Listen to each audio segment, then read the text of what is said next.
지금부터는 이 사회 문화를 탐구하는 방법 좀 봅시다. 방법. 사회의 그 현상을 연구하는 방법이에요. 우리 사회에 어떤 문제가 있을까를 연구하는 방법이라는 거지. 마치 의사가 진찰하듯이, 환자의 몸 상태를 진찰하듯이 우리 그 사회학자가 우리 사회를 진찰하는 방법이에요. 엑스레이를 찍는 방법, MRI를 찍는 방법, 청진기를 떼는 방법. 방법별로 우리가 어떤 문제점을 알 수 있다시피 사회도 그 사용하는 기법에 따라서 문제점을 알 수 있습니다. 그 방법이 첫 번째, 크게 이제 우리가 양적 방법이 있고, 또 하나는 질적인 방법이 있더라, 그죠? 양적 방법, 질적 방법 두 가지가 있습니다. 두 가지는 각각 고유한 어떤 그는 장점과 단점을 다 가지고 있어요. 그래서 일반적으로 양자를 다 씁니다. 요즘은 보통 양자를 같이 써요. 같이 하면, 이게 우리 의사가 청진기도 됐다가, 그죠? 엑스레이도 찍었다가 할 거 아니야, 그지? 마찬가지로 양적 기법을 사용하기도 하고, 또는 질적 기법을 사용하기도 하면서 환자의 정확한 상태를 분석합니다. 그에 따라서 분석을 해야 뭐 대응책이 나올 거 아니야, 치료가 나오겠지, 그지?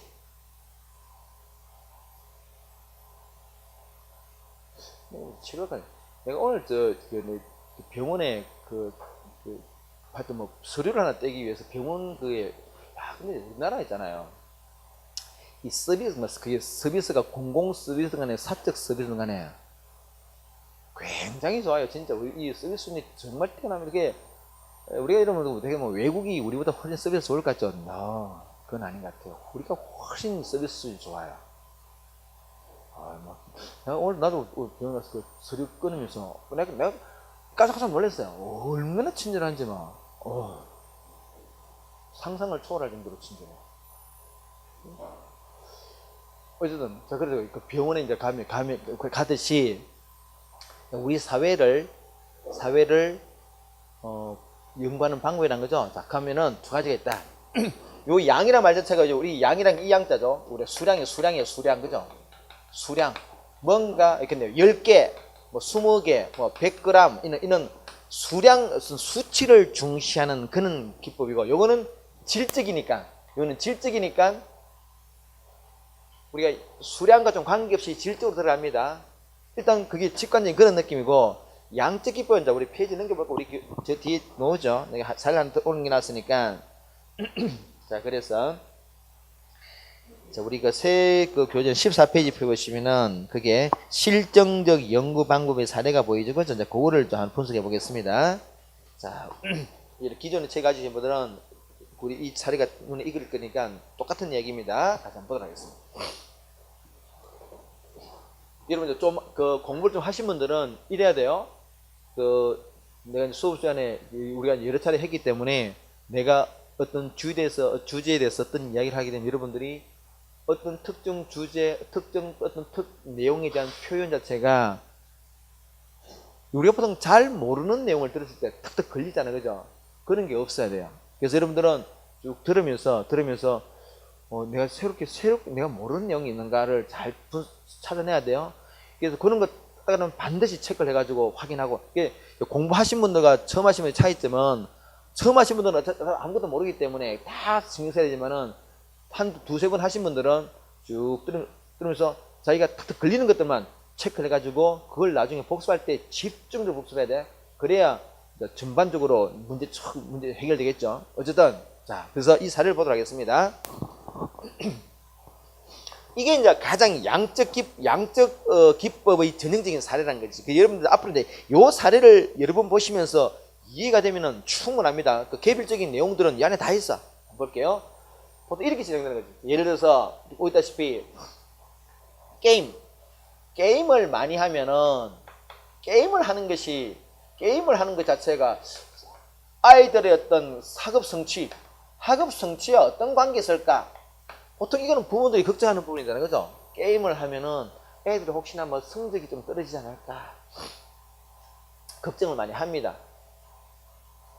그래서 요거는 일반적으로 우리 학부모라면은 누구나 가지고 있을 수 있는 그런 약간의 어떤 걱정거리 중에 하나죠, 그죠? 자, 이런 걸 우리가 문제제기라 그래요. 문제제기입니다.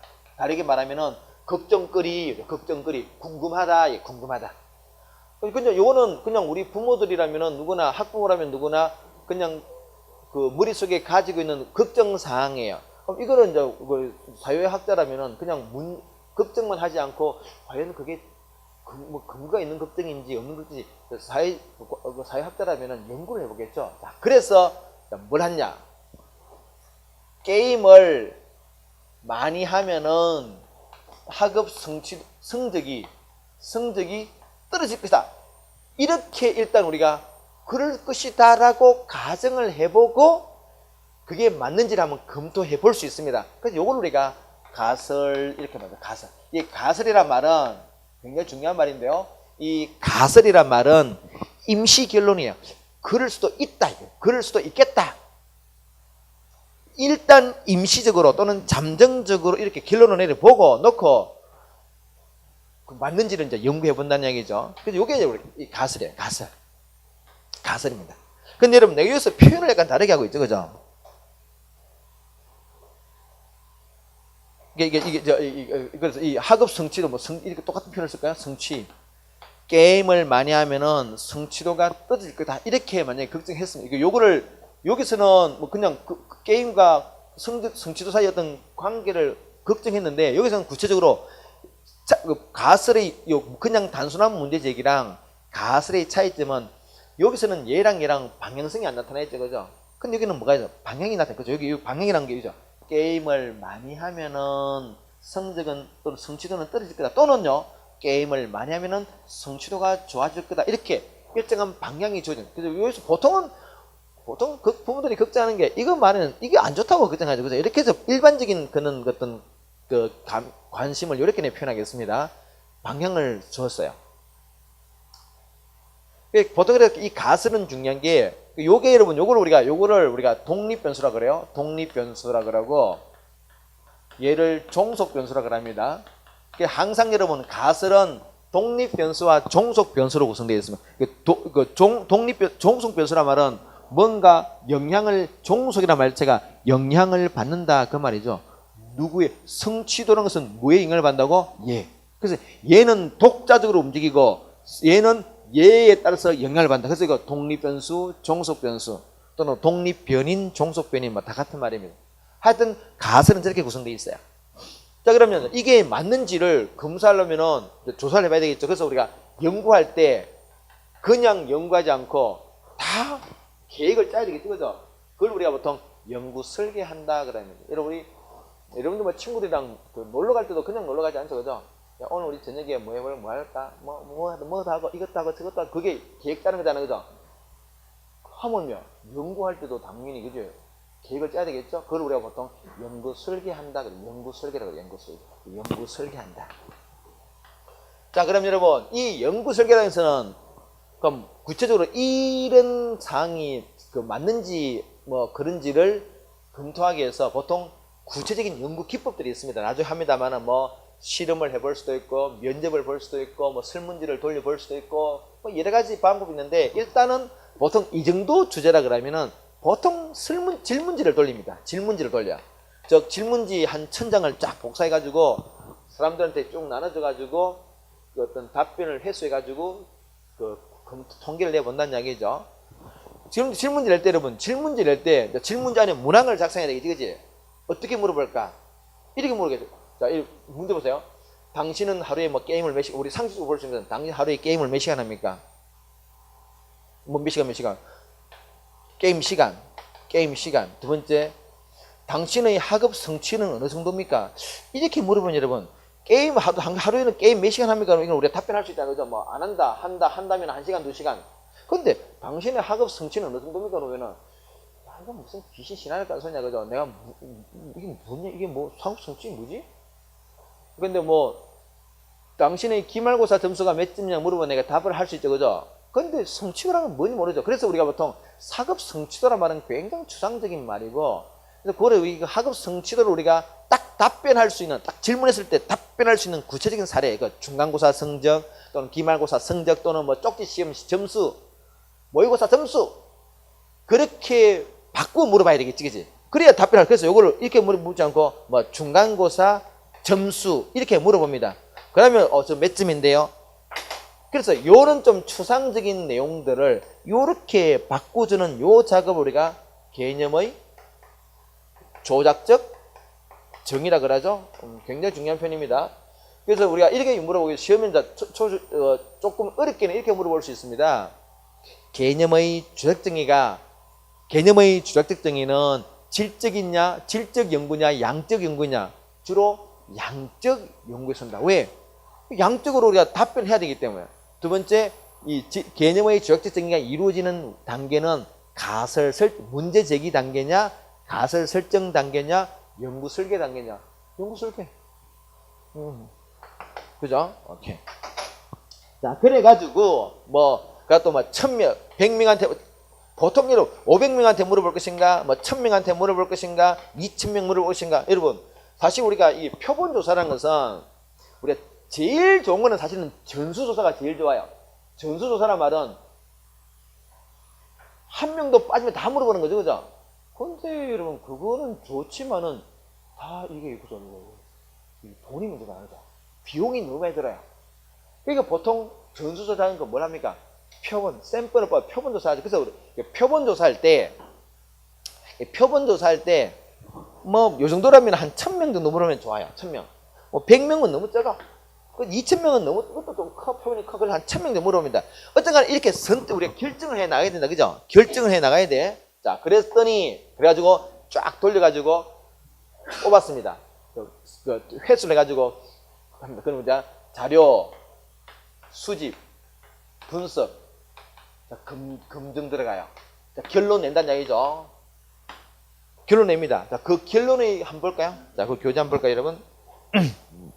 거긴 자료 수집, 자료 분석 보세요. 중간쯤에 자료 분석 보시면은 주당 컴퓨터 게임 시간 1시간 미만, 점수 80점이 아래쪽으로 갈수록 성적이 시간이 길어지고 그에 따라서 중간고사 점수가 조금 이렇게 하락함이 보이죠, 그죠? 그러면 우리가 우리가 앞에서 요게 지금 있잖아. 요 가설이란 말이 임시 또는 잠정적으로 혹시나 그럴 수도 있지 않을까라고 결론을 내놔놓고 해봤더니 이 결과를 봤더니 어떻습니까?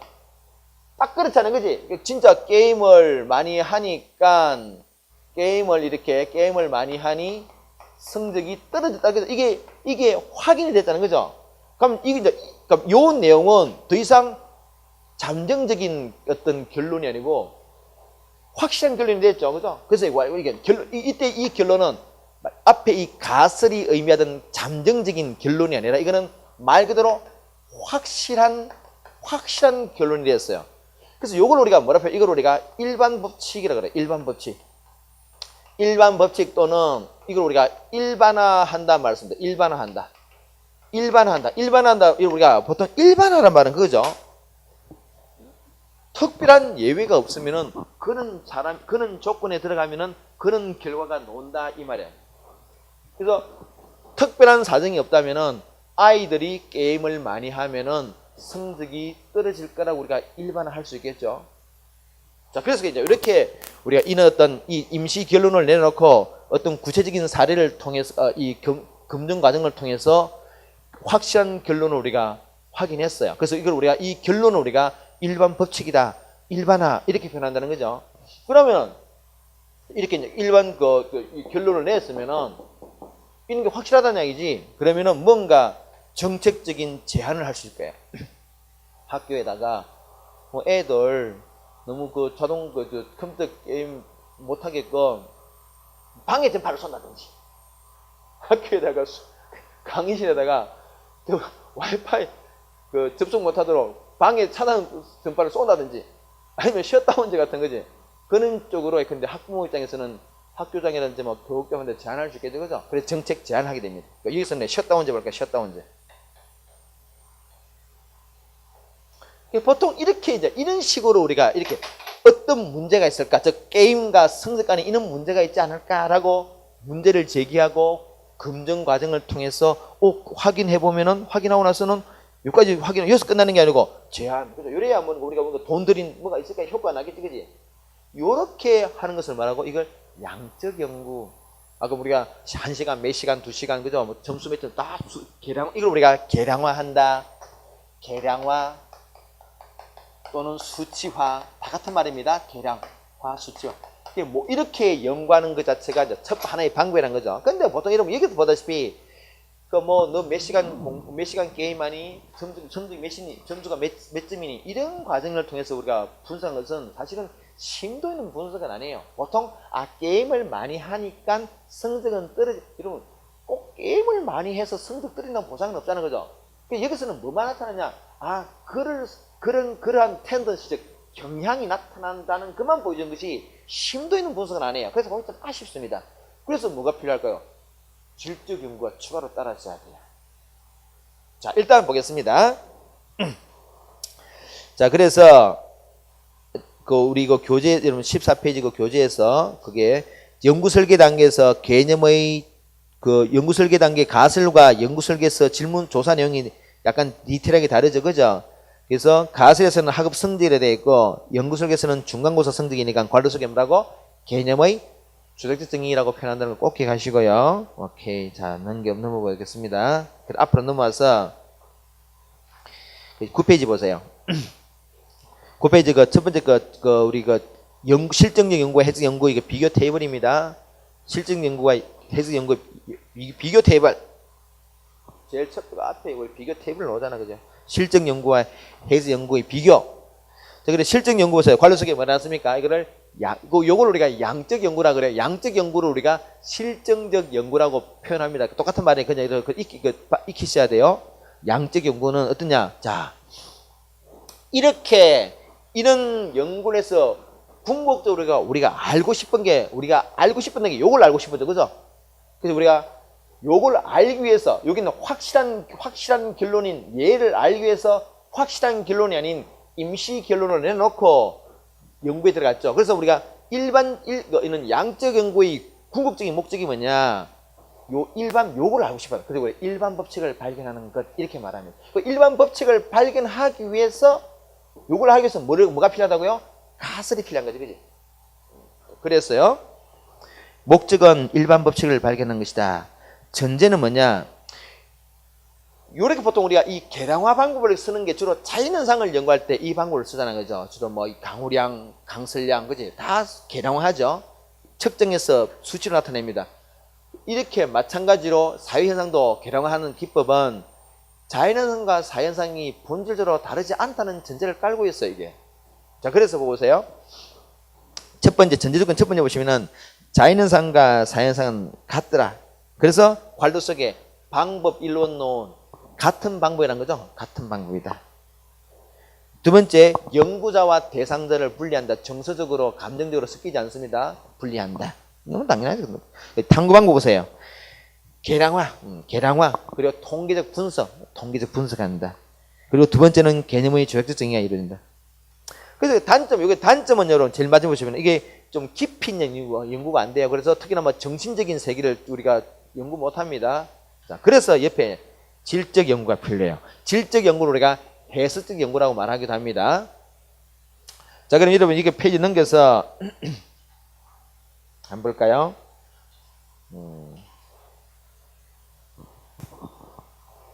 여러분 어떤 마을에요? 오케이.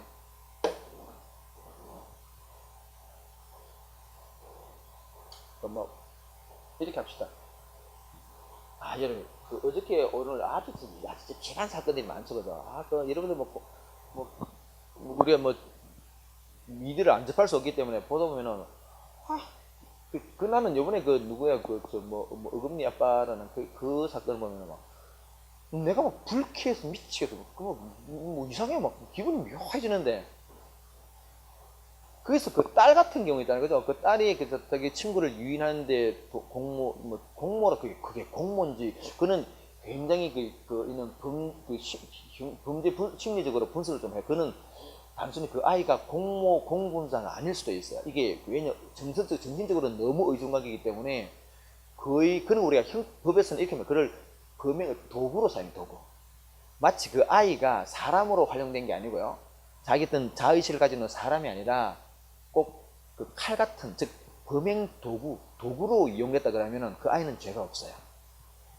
내가 자신은 모르지만 그냥 느낌상으로는 그 아이는 그런 경지까지 가지 않은 느낌이 들어요. 그 사람이 심리적으로 종속되면은 그럴 수도 있습니다. 어쨌든 간에 예를 들어서 뭐 그런 아이 같으면 이 아이가 왜 이런 짓을 했을까를 사회학자 또는 범죄 심리학자 입장에서는 궁금하다는 거죠. 그럼 그 아이를 개별적으로 면담해 가지고 처음에는 말을 안 하려고 하겠죠, 그죠?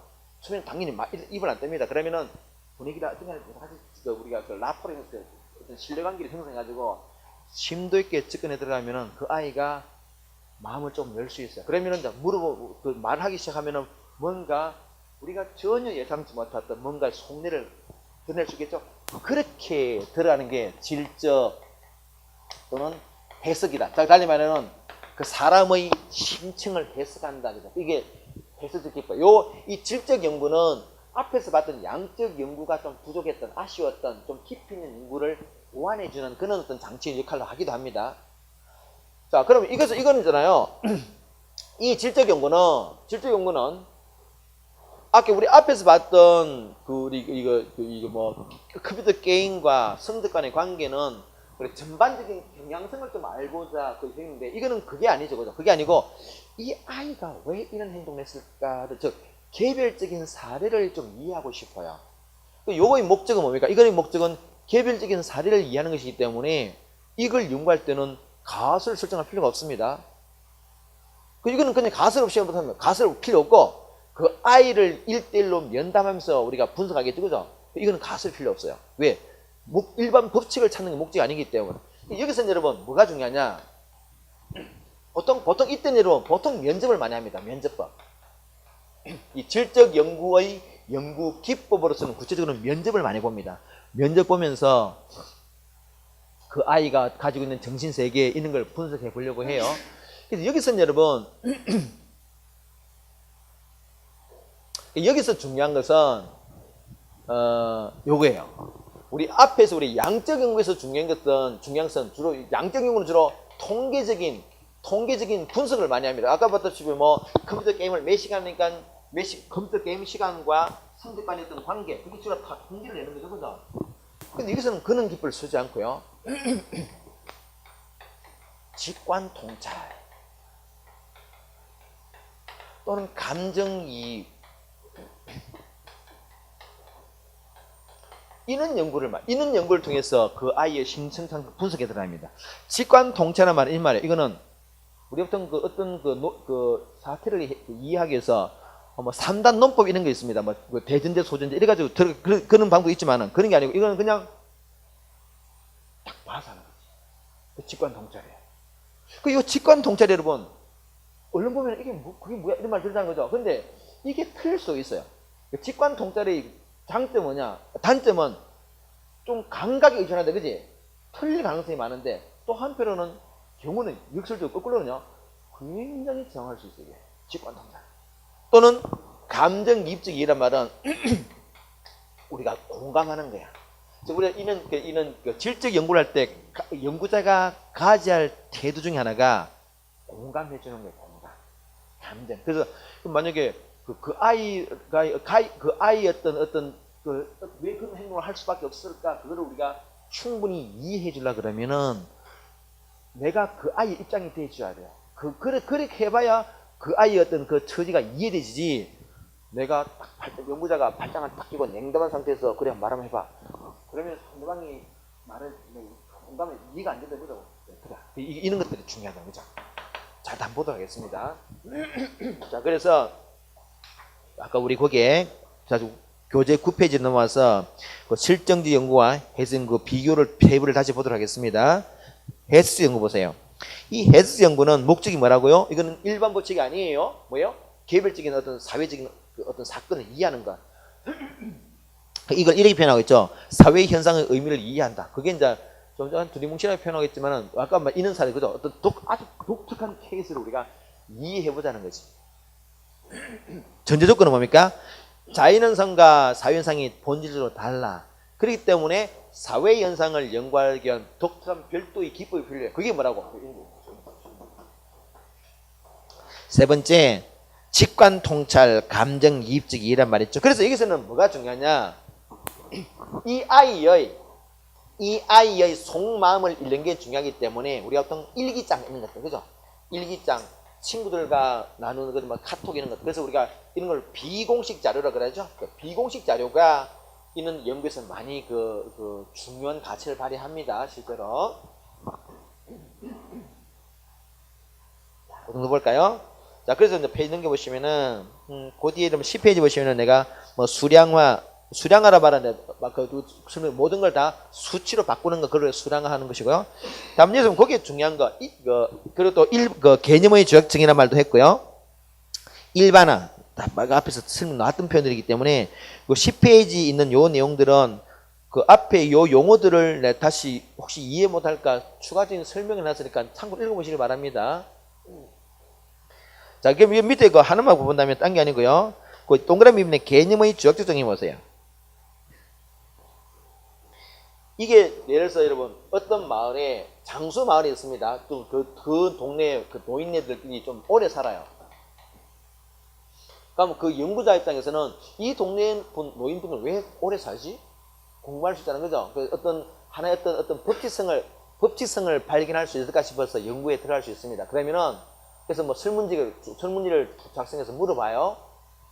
우리 어떤 이런 인간의 어떤 그 생명에 영향을 미치는 여러 가지가 있죠. 뭐 그 음식, 그 노동, 그죠? 뭐 인간 간의 관계 등등이 그 장소에 영향을 미칠 수가 있습니다. 그 중에서 여러분 우리가 뭐 그 식사량이라든지 또 수면 시간 이런 것들은 우리가 시간 계량화할 수 있죠. 계량화라는 말은 수치로 바꿀 수 있다는 거죠. 그죠? 1시간, 2시간, 100g, 200g 바꿀 수 있습니다. 그런데 친밀도. 이웃 간의 친밀도를 우리가 어떻게 이거를 수량할까요? 당신은 할머니는 옆집 할아버지 할머니랑 얼마나 친밀한가요? 이렇게 물어보면은 이거 똑같잖아. 당신은 어느 정도 공부 잘하는 거 똑같은 얘기잖아, 그죠? 뭐야 이거? 그래서 아까 항상 구체적으로 답할 수 있는 걸 바꿔줘야 돼. 그래서 할아버지는 이웃 할아버지랑 뭐 노래방에 몇 번 가세요? 뭐 아니면은 뭐 장기 몇 번 드세요? 고수도 몇 번 치시나요? 이렇게 물어보면 나 안 쳐 이렇게 나오겠지, 그지? 그렇게 물어본 게 뭐라고? 개념의 주학적 정의라는 거죠. 자, 그래서 거기 보죠. 동그라미 2분에 그 둘째 줄 보세요. 추상적 개념을 쉽게 수치화할 수 있는 다른 개념으로 바꾸는 것, 그게 뭐라고? 개념의 주학적 정의다. 그래서 밑에 박스 안에는 내가 오른쪽 끝에 보세요. 뭐로 바꿔놨습니까? 평균 고습 횟수를 가지고 친밀도를 추정한다 이 말이에요. 예전에 여러분 우리 그 서울에 탁골공원 이야기 안 했지 그때 내가. 서울에 탁골공원 가면은 근데 우리 노인분들의 그 사교장이자 그죠?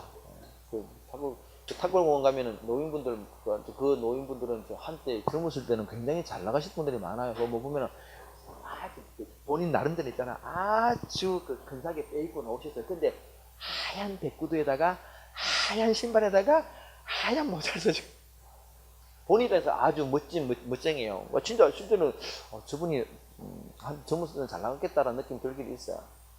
근데 그래서 내가 그때 여러분 거기 탁구공원 여기 탁구공원이라 그러면은 여기는 우리가 종로 대거리잖아요, 그죠? 요 앞에 여기 그때는 우리가 그 콜라텍 있다 그랬지. 콜라텍 있는데 이제 우리 어르신들 전용 콜라텍이야. 여기 건물이 5층인가 그랬는데 전체가 다 콜라텍.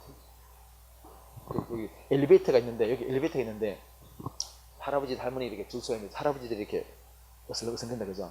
어느 줄에 예쁜 할머니가 계신가? 그러니까 뒤에 또 같이 올라가가지고 어떻게 작업하며 오시려고. 내가 지금 여러분 노인들 성 문제도 굉장히 심각해요. 아까 전에 그 뉴스 중에 하나 왔는데 그 노인들 그 성병 문제가 굉장히 심각합니다. 젊은 사람들은 그래도 이렇게 뭐 어떤 관리가 되지만은 어르신들은 그게 잘 안 되는 것 같아요. 그러다 보니까 생각보다는 그런 성적인 문제가 굉장히 심각하고 그에 따른 질환도 심해요. 이게 우리 사회가 이제 우리 문제점 중에 하나가 뭐였으면 이게 굉장히 빠른 시간에 노인화가 진행되다 보니까 그 준비를 미치 못한 상태에서 우리가 이미 이제 노인사를 들어가 버린다. 어쨌든 여러분이 나중에 공무원 되셔가지고 그런 걸 뭐 고민하셔야 돼요, 다들. 일선에서 여러분 앞으로 여러분한테 그런 어떤 직무가 주어질 수도 있어요. 오케이. 자, 뭐 그런 거다라는 거지. 자, 옆에 이제 11페이지 보시는 직관, 통찰, 감정적 이의를 말했죠. 그래, 동그라미 2번에 감정이입적 이의 관로 속에 뭐라 놨습니까? 공감하는 거지, 그지? 자, 직관, 통찰, 감정이입적 이의는 양적 기법이에요? 질적 기법입니까? 질적 기법. 그죠? 그는 그 정도 말만 되겠습니다.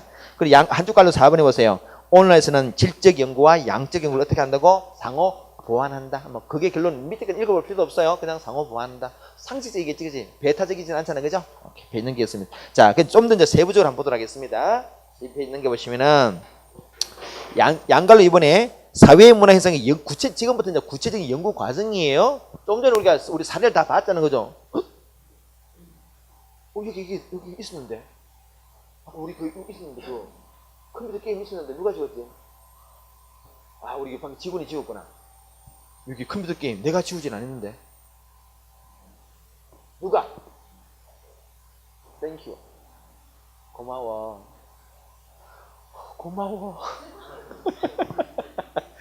자, 봅시다, 여러분. 잘했어. 고마워요. 자, 이거 봅시다.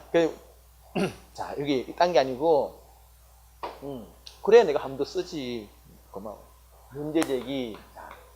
문제제기 순서다. 여러분, 요 순서가 굉장히 중요합니다. 양적 위에서는 요 순서를 꼭 물어봅니다. 특히나 사례를 주고 순서를 잡으라는 게 너죠, 그죠? 문제제기. 그 다음에 뭐라고? 가설 설정. 오케이. 그 다음에 연구 설계. 오케이. 그 다음에 구체적인 자료 수집, 분석, 그죠? 분석, 검증, 그리고 제안. 요 순서죠, 그죠? 요 순서 어렵지 않죠? 요 순서, 그지? 순서입니다. 자, 일단 이 순서도 당연히 알고, 이거는 여러분 또 공부하시는 분 아시다시피 이거는 외우려고 안 해도 그냥 굳이 외우려고 노력 안 해도 하다 보면은 이게 너무나 당연한 흐름이기 때문에 요렇게 이게 너무나 당연한 흐름이 되도록 반복을 하셔야 된다, 그죠? 자, 그러면은 시험에 요 순서도 나오지만은 나아가서 자, 문제를 아까 어떻게 했습니까? 컴퓨터 게임과 학업 성적 간의 관계가 우리가 궁금한 사항이잖아요, 그죠? 이게 문제 제기야. 그냥 우리 사회에서 여러분 학업 성적과 아이들의 이거 컴퓨터 게임과 학업 성적이 지금 여러분 우리 항상 일에는 우선순위가 있죠, 그죠?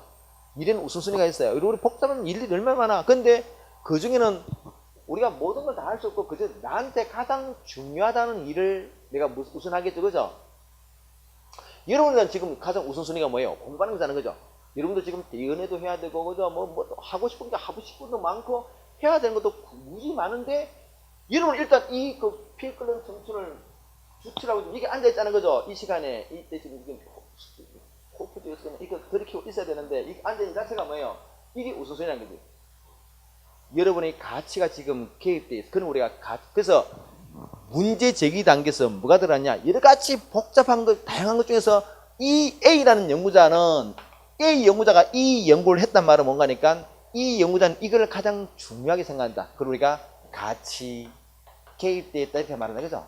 자, 그래서 우리가 문제 제기 자체는 당연히 가치가 개입되는 거예요. 두 번째, 가설을 설정할 때 아까 이렇게 했죠.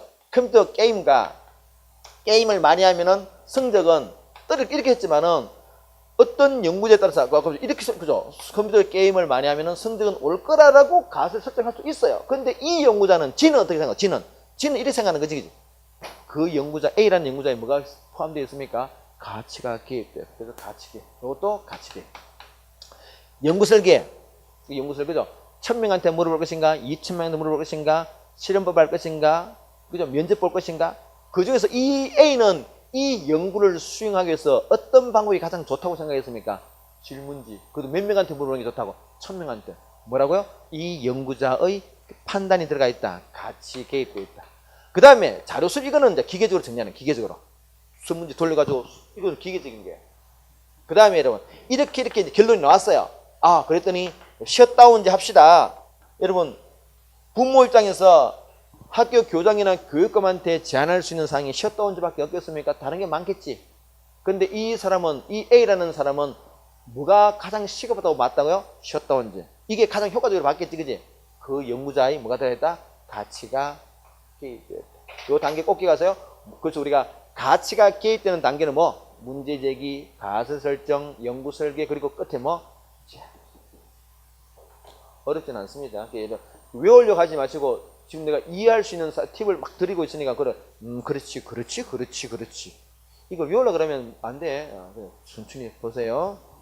자, 그래서 12페이지 보시면은 문제 제기, 가설 설정, 연구 설계, 자료 수집 분석, 검증 결론 끝에 적용.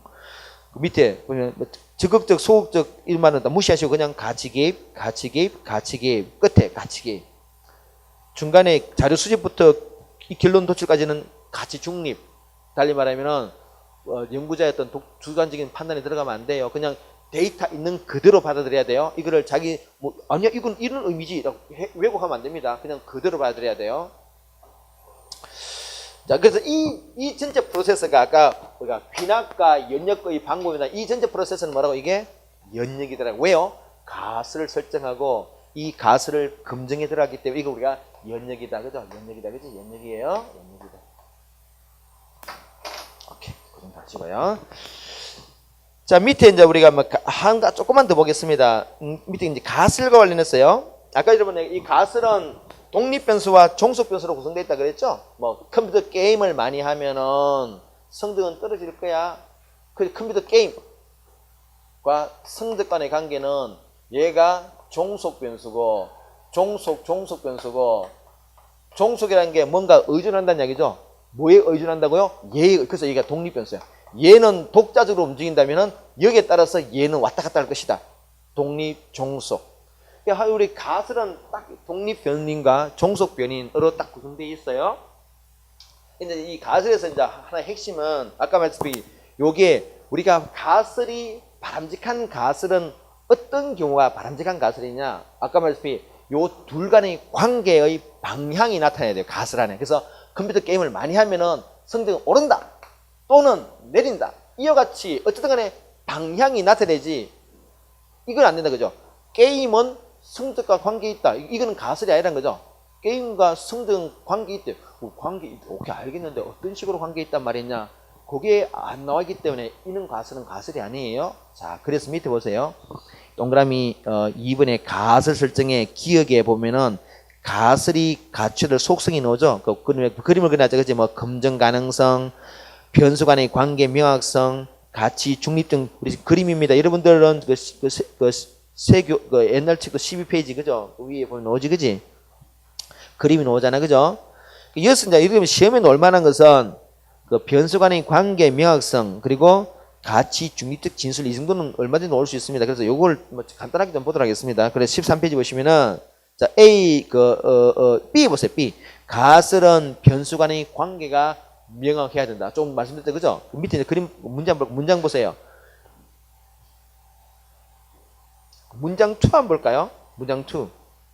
문장 1. 문장 1번 보겠습니다. 성별과 결혼의 필요성에 대한 인식은 관련이 있다. 야, 이게 여러분, 보통 여러분 우리가 흔히 이런 이야기 하잖아요. 남자가 결혼이 더 필요하다고 생각할까? 여자가 더 필요하다고 생각할까? 이거는 물어볼 수 있겠죠? 그럼 여러분, 우리가 실제 조사해 보면은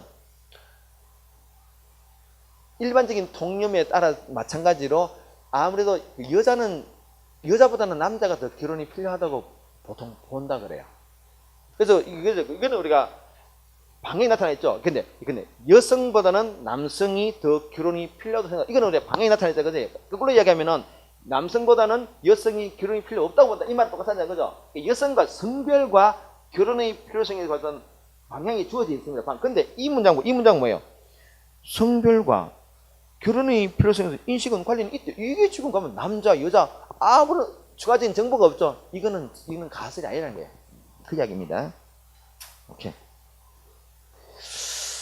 다음에 그 위에 A 보겠습니다. 가설. 자, 가설은 여러분 가치 중립적인 진술이에요. 여러분 요거랑 헷갈리면 안 돼. 우리가 처음에 가설을 세팅할 때는 가설을 이렇게 설정할 때는 가치 중립적이죠. 달리 말하면은 요 연구자의 주관적인 판단이 개입 들어갑니다. 요렇게 하고 요렇게 할 것인지, 요렇게 하고 또 요렇게 할 것인지 가치가 개입돼 들어가요. 근데 이 가설 자체를 문장으로 꾸밀 때는 우리가 어떤 의사를 표현하면 문장으로 바꿔야 될 거 아니야. 문장으로 꾸밀 때는 그 문장 자체는 가치가 개입되는 문장이면 안 돼요. 자, 그게 뭐냐? 우리가 보통 가치가 개입되는 문장이 있는 거죠. 야, 너는 숙제해야 돼. 너는 공부해야만 해. 이런 게 보통 가치가 개입되는 문장이에요. 너는 뭐 부모님한테 효도해야 돼. 너는 선배한테 뭐 예를 지켜야 돼. 그런 것보다는 가치가 개입되는 문장. 뭐 해야만 한다는 당위성이 들어가는 게 가치가 개입되는 문장이죠. 가설을 문장을 꾸밀 때는 뭐 해야만 한다 이렇게 들어가면 그 따위 문장이 들어가면 안 돼요. 보통 이렇게 끝나야 돼요. 뭐이다 아니다 이렇게 끝나야 돼요. 자, 그래서 그거 보시면은 그 A의 가설은 가치 중립적인 진술이 된다. 그래서 두 번째 줄 보세요. 예를 들어서 신생 독립국은 대통령제를 실시해야만 한다. 해야만 한다 이런 게 좀 당위적인 표현이죠. 이게 있는 게 아니죠, 그지? 그래서 셋째 줄 끝에 보세요, 여러분. 가설 설정 단계에서 가치가 개입되는 것과는 구별하자. 오케이, 그 정도 보겠습니다. 다 고등하시고요. 자, 넘길게요. 넘기겠습니다. 그 다음에 이제 14페이지 아래쪽에 보시면 해석 연구 나오죠. 여러분, 해석 연구 잘 보세요. 해석 연구 제일 14페이지 제일 아래쪽에 플로우가 나오죠. 프로세스가 나옵니다. 순서, 문제 제기, 연구 설계, 그죠? 문제 제기, 연구 설계, 자료 수집, 등등등등등. 일단 우리가 앞에 양적 연구가 큰 차이점만 했죠, 그죠? 뭐가 없어요? 가설을 주지. 그래서 이게 아까 가설 필요 없는 거야. 이거는 굳이. 왜? 이게 이 질적 연구의 목적은 일반 법칙을 찾는 게 여기 우리 결론이죠. 결론, 얘를 찾는 게 아니기 때문에 얘의 전제인 얘가 필요 없다는 거지, 그지? 이거 필요 없는 거야. 그냥 쭉 개별적인 사례를 쭉 검토해서 그냥 우리가 알고 싶은 거 알면 되는 거야. 그게 귀납적 방법이에요. 귀납적 방법. 그래서 그 밑에 놓죠. 뭐 해놨습니까? 귀납적 연구라는 거죠. 귀납적 연구. 오케이. 자, 그게 다입니다. 넘겼어요. 자, 넘겼습니다. 그 다음 페이지 넘겨보시면은 구체적인 자료 수집 방법입니다. 여기까지가 여러분 우리 앞쪽에서 나올 수 있는 좀 어려운 부분이었습니다.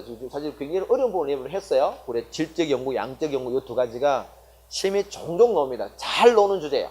잘 노는 주제고 요 정도를 외우려 하지 마시고 우리 내 교재를 보시면서 충분히 이해하세요. 그거 알으시면은 전혀 특히나 요는 순서 잘 잡아야 돼요. 요거 사례를 주고 이거 확 섞습니다. 나중에 우리 기출문제 기출문제 가지고 우리 다시 오늘 확인해 보겠습니다.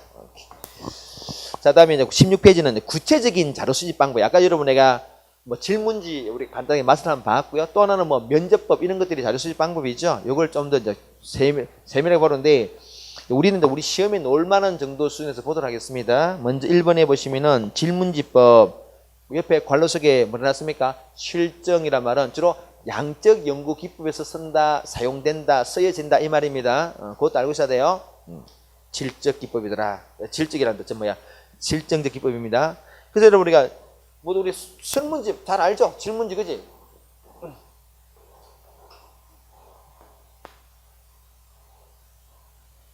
자, 질문지 여러분 보면은 1번 질문 1 그리고 또 밑에 답변 이렇게 답변할 수 있는 항목이 여러분 우리가 답변 체크 그게 1번 1, 2, 3, 4까지는 이걸 우리가 4점 척도란 말하고요.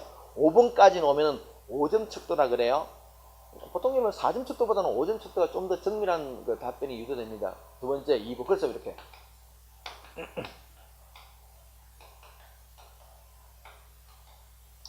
여러분 이는 질문지는 이런 다 똑같죠? 우리가 1000명한테 물으면은 1000명한테 물어본 내용이 다 똑같죠? 그걸 우리가 뭐라 표현하냐? 표준화되어 있다. 그래도 내용이 이미 딱 짜여져 있죠. 이걸 우리가 구조화되어 있다. 표준화되어 있다. 그래서 우리가 이 질문지법은 대표적으로 구조화된 그리고 표준화된 질문 방식입니다. 연구 방법이에요. 구조화됐단 말은 뭐라고? 이 질문 내용이 질문과 우리가 답변할 수 있는 항목이 짜여져 있는 거 말 그대로 구조가 잡혀 있는 거 그리고 우리가 개개인마다 다르게 질문지를 주는 게 아니고 1000명한테 똑같은 질문지죠. 뭐라고? 표준. 이게 표준화는 말은 다시 한번 이게 내용이 통일되어 있다 이 말입니다. 이게 표준화되어 있다. 표현되어 있다. 꼭 기억해야 돼. 그 의미의 두 번째 줄 넣어줘, 그죠? 그래서 구조화, 표준화된 자료 수집 방법이더라. 다음 밑에 있는 질문지 작성 원칙 아직 우리 시험에는 이 질문지를 작성하는 원칙이 시험에 한 번도 안 나왔는데 굳이 놓은다면 이 정도는 놓을 수 있습니다. 유도 질문 금지. 우리가 왜 유도 질문 알죠, 그죠? 답을 암시하는 거지. 답을 암시하는 거 유도 질문이 그지? 위에 밑에 보시면은 뭐 학교에서 아이들한테 그 급식 현재 학교 아이들 급식업체에 대해서 질문을 해요. 질문 이렇게 해야 되지.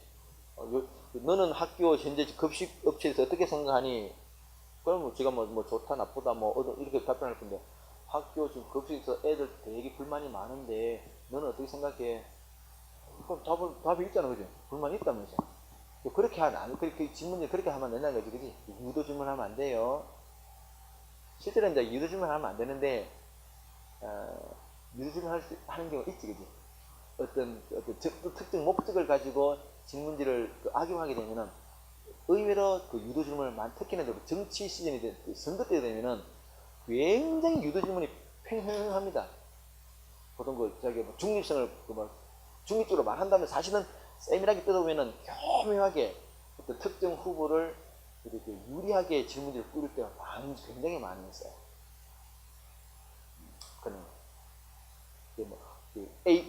A라는 후보가 있고 B라는 후보가 있다면은 A 후보는 이름만 말해. B 후보는 막 전직 직책을 말해주는 거야. 전직 무슨 장관, 전직 누굴 지지합니까? 응? 이게 있어 보이잖아요, 그죠? 그것도 일종의 유도 질문인데 그런 게 굉장히 많습니다. 근데 이런 그게 굉장히 그런 게 영향을 미쳐. 모든 사람이 이론까지 다 똑똑하지 않습니다. 이론까지 모든 사람이 다 이렇게 합리적이지 않아요. 그런 말 들으면 속이라는 거 있잖아요. 자, 그렇더라, 그지? 두 번째. 하나의 항목으로 두 가지 이상 물어보면 안 돼요. 한 번에 하나씩 물어봐야 되는 거지. 그래서 밑에 보시면 동그라미 2번에 귀하는 농구나 야구를 좋아합니까? 농구도 나는 농구만 좋아한다, 야구만 좋아한다, 두 개 다 좋아한다, 두 개 다 좋아한다, 여러 가지 답변이 있어. 이게 물어보면 우리가 다 답변할 수가 없잖아, 그죠? 안 돼요.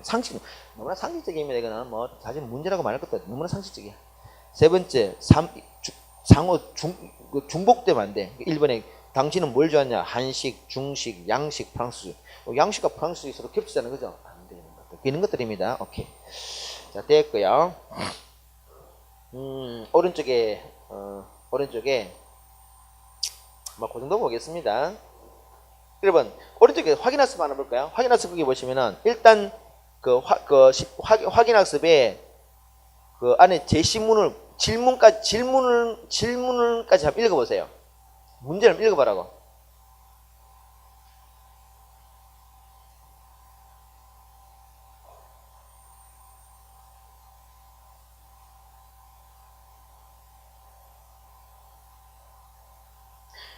질문까지 읽었습니까? 여러분, 이때서 일단 뭐가 문제될 것 같아요?